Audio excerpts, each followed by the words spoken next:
పేరు సంధ్య. నేను 6వ తరగతి చదువుతున్నాను. నేను వేసిన ఏకపాత్రాభినయం రుద్రమదేవి. ప్రజారంజకుడని కళా పోషకుడని పేరొందిన కాకతీయ చక్రవర్తి గణపతి దేవుని కుమార్తెను నేను యుద్ధంలో కాలు మోపితే శత్రువులు తోకముడుస్తారు. నా తీర గర్జన వింటే శత్రువుల ప్రాణాలు పైనే పోతాయి.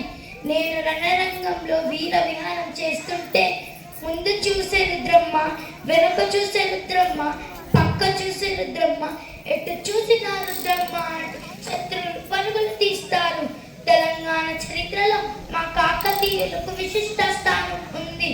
మా తండ్రి గణపతి దేవుడు నాకు ఒక పక్క సంగీతం, సాహిత్య కళలు నేర్పిస్తూ మరో పక్క రాజనీతి, అర్థశాస్త్ర విద్యను నేర్పించారు.